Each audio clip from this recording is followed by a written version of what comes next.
Ephesians chapter 5:18. Let the Spirit fill your life. Kailangan daw nating tukuyin, kailangan nating paglagyan ng effort na mapuspos tayo, mapuno tayo ng Espiritu ng Diyos. At mga kapatid, napakarami ng mga verses, napakarami ng mga preachings and discussion that highlights life in the Spirit. Marami ng mga tinuro about walking in the Spirit. And those references are there and available. We will leave it there for your own study. Sa ngayon, our goal for today is to be more direct, to be more practical, addressing the questions, what does being filled by the Spirit mean? Ano ba talagang ibig sabihin na maging puspos ka ng Espiritu? How does the Spirit of God connect and fill us? Paano ba nangyayari yan? And also, very importantly, why is it important? Why is it valuable to be filled by the Spirit in our daily lives? This is our shared reflection this morning. In this message, we give a title, What Does Spirit-Filled Really Mean? Ano ba talagang ibig niyang sabihin? Paano siya nangyayari at bakit ba siya mahalaga? What does Spirit-filled really mean? It means to possess God's power. To be filled by the Spirit is to possess God's power. In Acts chapter 1 verse 8, ganito ang nangyari sa unang pagdating ng Holy Spirit sa mga alagad ng Diyos. You will receive power when the Holy Spirit comes upon you. Bilin ng Panginoong Hesus sa mga alagad. And you will be my witnesses, telling people about me everywhere, in Jerusalem, throughout Judea, in Samaria, and to the ends of the earth. In some cases, to possess God's power means having supernatural abilities. Kagaya halimbawa yung mga alagad nung unang panahon, instantly nakakapagpagaling sila ng may sakit. Yung mga pilay nakakalakad, yung mga bulag nakakakita instantly. So very supernatural yung manifestation ng power ng Holy Spirit. In some cases, bumubuhay pa sila ng mga patay na. But at the same time, God's power or possessing God's power can also mean to overcome fear. So maaaring hindi nakikita sa labas pero nagaganap sa loob. It can mean to overcome fear. Possessing God's power means to overcome worries and negativity. Kagaya ng bilin din ni Jesus dito sa mga alagads in Acts chapter 1 verse 8. You will possess the Holy Spirit so that you will be my witness. At nung panahon na yon, mahirap maging witness. Mahirap maging witness for the Lord Jesus kasi si Lord Jesus nga kakapako lang. Kakalagay lang niya sa libingan after being sentenced to death. So para mag-witness ka for Jesus, nakakatakot nung panahon na yon. So possessing God's power can also mean overcoming fear, overcoming worries and anxiety to fulfill your calling. Pwedeng ganun. At lahat tayo, meron naman tayong calling sa kanya-kanya sa buhay. Hindi lang naman yan yung maging church worker ka. Hindi lang yan ibig sabihin maging missionary ka. We are called to be good businessmen. We are called to be kind professionals, to inspire people, to change lives of people. At the same time, we are also called to be good parents. We are called to be good family members, maging mabuting ina, ama, maging mabuting asawa, at maging mabuting kapatid. Lahat yan, calling yan . So to possess God's power is also applicable sa mga ganong larangan. And what else does being filled with God's Spirit mean? It means to have clarity, to have inspiration, to have a purpose. Sabi ko nga, sa isang banda, yung pagkakaroon ng power of the Spirit of God ay minsan kita sa panlabas kasi nga may nagaganap sa paligid. Pero yung power na yun pwede rin sa kalooban. Yung merong kang kaliwanagan ng isip, payapang puso, at magkaroon ka ng malinaw na direksyon sa buhay. Lahat yun, manifestation of the Spirit. You know, at some point, even Jesus stopped performing miracles. Nag-focus siya sa pagtuturo para makapagbigay ng wisdom, makapagbigay ng clear teachings and directions. At ang comment pa nga ni Jesus about the Spirit is this, John 14:26, When the Father sends the advocate as my representative, that is the Holy Spirit, He will teach you everything and will remind you of everything I have told you. So pwedeng, ang ibig sabihin na maging filled ka ng Spirit ay yung magkaroon ka nga ng kaliwanagan, mapuno ka ng Espiritu at maalala mo lagi yung mga katuruan ng Panginoong Hesus. Being filled with the Holy Spirit enables us to experience the Most High God, to experience peace, rest, and forgiveness.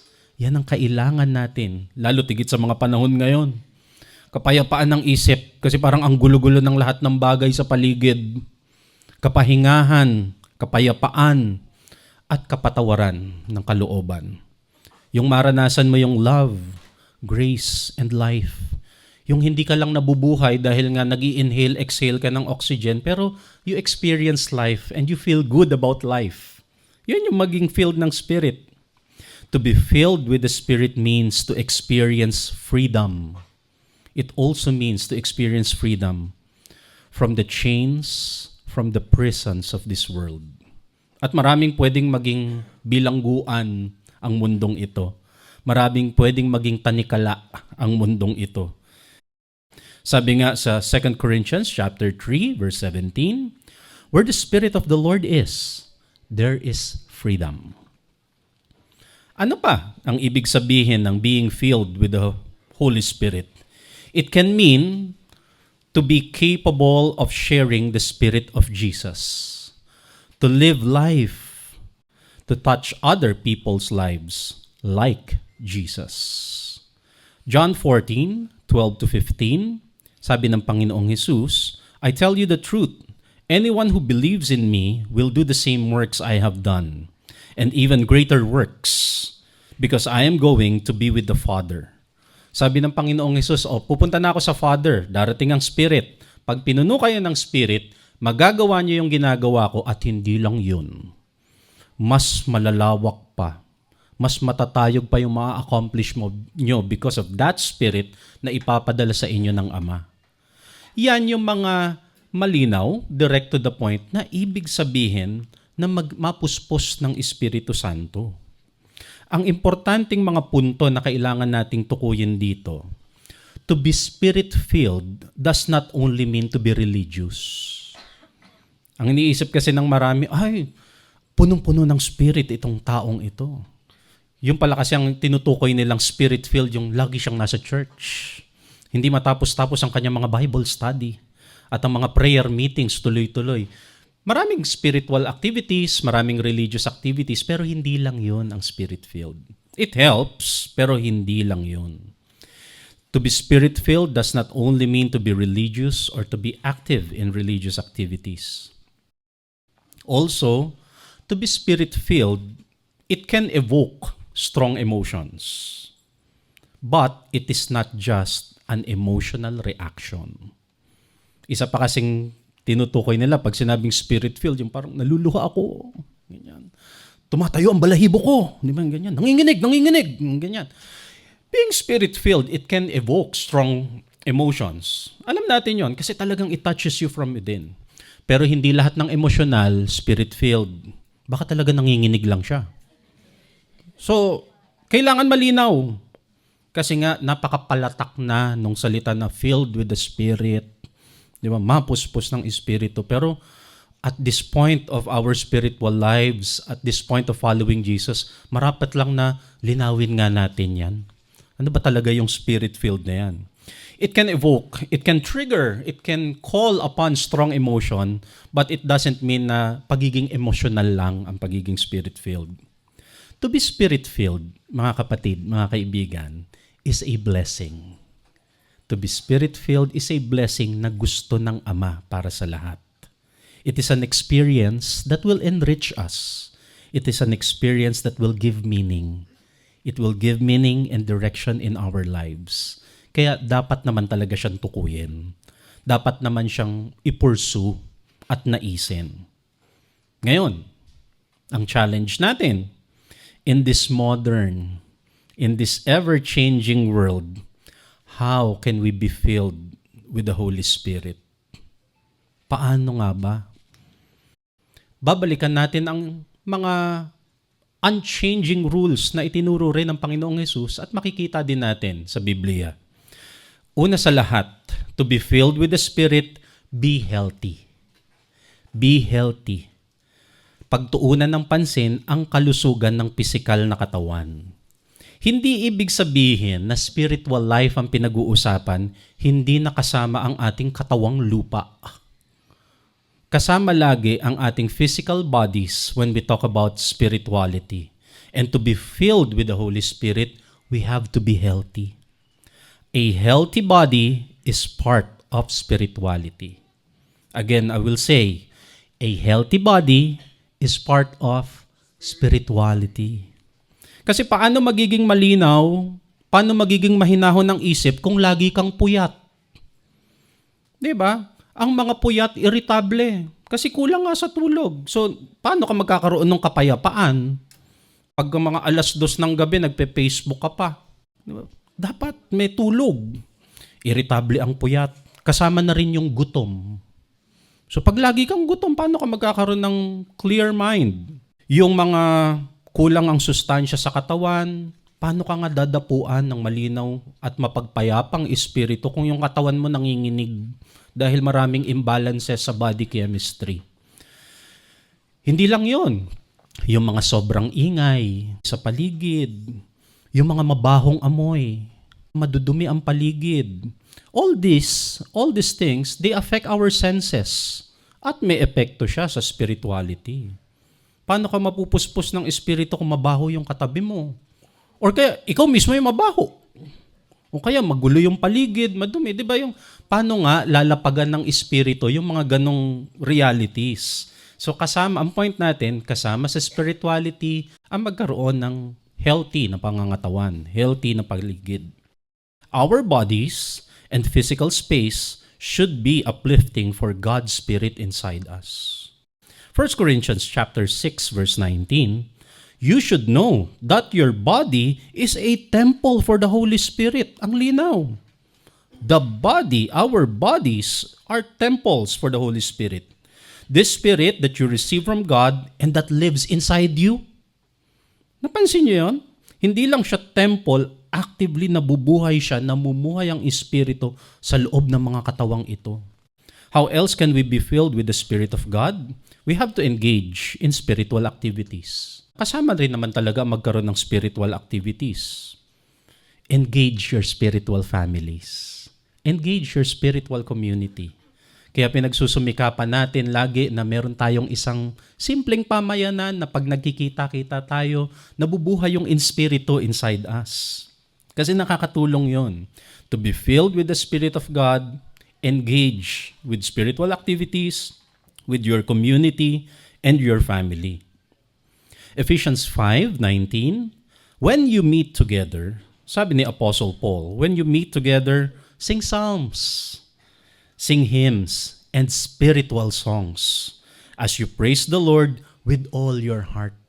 Pag nagkikita-kita tayo, magkantahan kayo, encourage each other, palalaanan nyo yung sarili nyo ng mga kabutihan ng Diyos. Do this. Do spiritual activities. Sing in worship. And also, avoid and minimize spirit-draining activities. Kailangang i-identify nyo rin sa buhay nyo, ano ba yung mga activities na parang masarap gawin, parang nakaka-entertain, pero nakaka-drain siya ng spirit. Ano yon? Bahala na kayong mag-identify. Kanya-kanya na yon. Also, speaking about doing spiritual activities, we have to connect spiritually with all creation. Hindi lang sa tao, hindi lang sa activity, sa lahat ng nilikha. We need to experience a deep sense of connectedness with the natural world. You know, all living things, great or small, we all share the essence of God Most High. Ang tanong at ang challenge, especially in this modern world, wala kasi tayong time connect. Mas connected tayo online. Pero nakakalimutan natin kumonect sa real world, sa natural world. We need to make time to be mindful and observe yourself. Manahimik ka lang, pakiramdam mo muna yung buong katawan mo. Ang hirap gawin kasi maya-maya inaabot mo na yung cellphone mo habang nakapikit ka. Nakapakapa mo na, baka may nag-text. You have to feel your personal space. You also have to feel the people around you. Amos chapter 5 verse 8. Ang observation ng propeta, sabi niya, "The Lord created the stars and put them in place. He turns darkness to dawn and daylight to darkness. He scoops up the ocean and empties it on the earth." Pansinin niyo yung mga observation niya. Isang propeta ng Diyos, dinarama niya ang Diyos, ina-absorb niya yung mensahe ng Diyos. Sabi niya, napansin niyo ang mga bituin sa langit? Ngayon, ang hirap tumingin ng bituin sa langit kasi naaagaw ng mga ilaw sa kalsada. Pero nandun daw ang mensahe ng Diyos. Sabi pa niya, napansin niyo, the Lord turns darkness to dawn. Ano yun? Darkness to dawn. Pinagmasdan niyo na ba ang bukang liwayway, ang sunrise? Nadaman niyo na ba? Hindi lang yung tignan. Damhin niyo ang sunrise kung anong mensahe niya. The turning of darkness into dawn. At hindi lang yon. He also turns daylight into darkness. Ano yon? Damhin niyo ang sunset. Kailangan natin gumawa ng space for these kinds of activity. We have to find spirituality in all things around us. Observe the divine presence in the natural world and in all aspect of life. In all aspect of life. How else can we be filled with the Spirit of God? Mga kasama, ito importante. To be filled with the Spirit of God, be busy with goodness. We have to be busy with goodness. We have to fill our minds with, we have to be active in godliness. Gusto niyo mapuspos ng Espiritu? Abay, idikit niyo yung sarili niyo sa mga gawain na maka-Espiritu. Gusto niyo maramdaman, maranasan ng Diyos? Idikit nyo, punuan nyo yung sarili nyo ng mga gawain na maka-Diyos. Kasi meron talagang mga gawain na it leads you to godliness. You have to schedule that. You have to prioritize that. Philippians chapter 4 verse 8, "Fix your thoughts on what is true and honorable and right and pure and lovely and admirable. Think about things that are excellent and worthy of praise."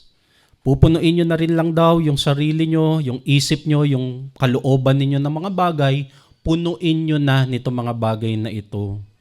Mga bagay na mabuti, kaaya-aya. Kasi hindi siya darating ng walang effort. Hindi siya darating ng tsamba lang. We need to be intentional to seek the Spirit of God and to be filled with the Spirit of God. Another important question that we need to reflect on in line with these things is, bakit nga ba mahalaga na maging puspos ng Espiritu ng Diyos? Why is it really important to be filled with God's Spirit? Because it is either we are filled with the Spirit or we are filled with something else. Dalawang bagay lang ang pagpipilian mo dyan. Bakit siya importante? Kasi it's either puno ka ng Espiritu o merong ibang pumupuno sa'yo. Walang neutral. Akala nating merong neutral space. There is no such thing as emptiness. There is no such thing as blank space. There is no such thing as a void or a neutral space. Kung hindi yan, kung ang space na yan ay walang laman, pinupuno yan ng iba. You choose. Punuin siya ng Espiritu ng Diyos na nagbibigay ng kapayapaan, liwanag, buhay at pag-asa. Or kung wala yon, magtanong ka, anong laman yan? Empty spaces are not so empty after all. Akala nyo lang walang laman. We will observe this. Matthew 12:43-45.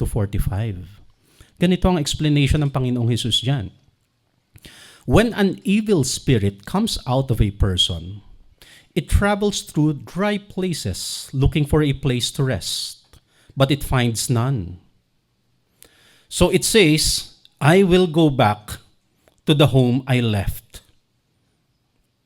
Napansin niyo yung evil spirit daw, pag lumabas siya doon sa isang tao, di umalis na siya. Saan siya pumupunta? Sa mga lugar na dry. Dry kasi yung illustration nila nung unang panahon, ang ini-imagine nila desert.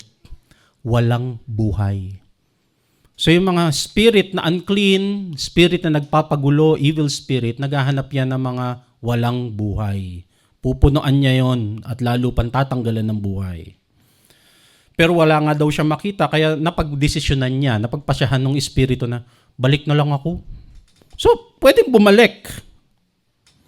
When it comes back, it finds that home still empty. Walang laman. It is all neat and clean. Parang hinihintay akong bumalik. Parang talagang naka-adya para sa aking pagbabalik. Verse 45, then the evil spirit goes out and brings 7 other spirit more evil than itself. They all go and live there, and that person has even more trouble than before. As I have said, hindi totoo ang neutral space. Hindi totoo ang empty space na wala naman akong ginagawang masama at wala rin akong ginagawang tama. So neutral lang ako, hindi siya totoo. Ang empty space, pupunuan ng ibang bagay. Kung hindi Holy Spirit yung nakalagay doon. Kaya nga, what does it really mean to be Spirit-filled? Kailangan alam natin yun. It's either you are filled with the Spirit or not. Kasi pag Spirit ang laman nun, wala nang ibang makakapasok doon. Right? Kung may laman na pala siyang Holy Spirit, kung may laman na pala siyang kapayapaan, tapang, lakas ng loob, pag-asa, inspirasyon, paano siya pupunuan ng worry? Paano siya pupunuan ng fear? Kasi hindi siya pwedeng magsabay sa iisang lalagyan. Walang dalawang bagay na pwedeng magsabay sa isang space. Right? The law of impenetrability is the principle that 2 objects cannot occupy the same space at the same time. Grade 5 Science. It's a fundamental property of matter.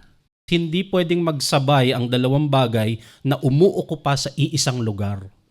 Kaya nga, ang pinagtutuunan natin ng pansin, it is either you are filled with the Spirit or you are filled with something else. Mamili ka. Mamili ang lahat. Kagaya nung case ni Philip the Apostle in Acts chapter 8, 5-7.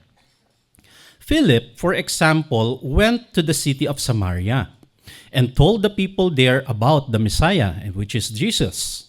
Crowds listened intently to Philip because they were eager to hear his message and see the miraculous signs he did. In effect, many evil spirits were cast out, screaming as they left their victims, and many who had been paralyzed or lame were healed. Nung yung mga tao sa Samaria, nag-decide sila na pakinggan si Philip, i-absorb ang mga katuruan ni Philip tungkol kay Jesus, tsaka naglayasan yung mga espiritu. Kasi meron ng ibang uukupa. So aalis sila. Pero hanggat hindi nagde-decide yung mga tao to listen to Philip, nandun lang pala yung mga espiritu. Na kaya merong mga paralyzed, merong mga lame, merong mga nakakubabaw na mga espiritu sa mga tao kasi wala ngang ibang laman. So once na pumasok yung spirit, all these evil things, all these burdens, yung mga nagpapabigat ng buhay nila, naglayasan. It's either you are filled with the Spirit or you are filled with something else. Mamili at mamili ng tama, syempre. Sa ating pang-araw-araw sa panahon ngayon, mas higit nating kailangan na mapuspos ng Espiritu. When so many things around us are trying to manipulate our minds, so many things around us trying to manipulate our emotions, our mood, ang solusyon ay yung mapuno tayo ng Espiritu ng Diyos. The real solution is to be filled with the Spirit of God. That is the true and real solution. Hindi lang yan yung tungkol sa pagiging religious. Hindi lang yan tungkol doon. Of course, it helps. Kagaya nga nang dinidiscuss natin. Ang point natin, there is a way. There is a better way to living, and that is to be filled with the Spirit. Being Spirit-filled is both practical and achievable when we follow the ways of Jesus, when we follow Jesusness. Huwag nating ilayo ang ating sarili sa Espiritu ng Diyos. Kasi nga gusto ng Diyos na ma-bless tayo. Gusto ng Diyos na mabuhay tayo ng ganap. We must not let ourselves be separated with the Spirit of God. At huwag nating pigilan na mapunuan tayo ng Espiritu ng Diyos. Kasi willing naman siya na punuan tayo. And let me say that in a more emphatic way. Mga kapatid, mga kaibigan, my dear brothers and sisters, mga kapamayanan sa Panginoon, ano man yung laman ng puso nyo ngayon na mabigat, pwedeng mapalitan ng Espiritu ng Diyos. Willing ang ating Panginoon, gusto ng ating Panginoon na mapuno tayo ng Espiritu to give us peace, hope, and life. It is for everyone. Huwag pigilin. Huwag pigilin. Naisin, sadyain na mapuno ng Espiritu. Thessalonians chapter 5 verse 9, sabi sa maraming version na kinumpile natin, Thessalonians 5:19, do not quench or do not stifle, do not stop the work, do not turn away, do not restrain the Holy Spirit. Huwag niyong pigilan. Hayaan niyo na mapuno kayo ng Espiritu. Hanapin at sadyain. Be filled with hope and not despair. Be filled with peace and not anger. Be filled with love, not fear. At bakit love ang solusyon sa fear? Because love casts away all fears. Be filled with purpose in life. You are either filled with God's Spirit or ng ibang bagay. Remember, Romans 8:14, the true children of God are those who let God's Spirit lead them. Be filled with God's Spirit through Jesus. Let's spend some more time. Let's spend some more time in silence. Mga kasama, damhin pa natin ngayon. Allow the Spirit to fill you right now.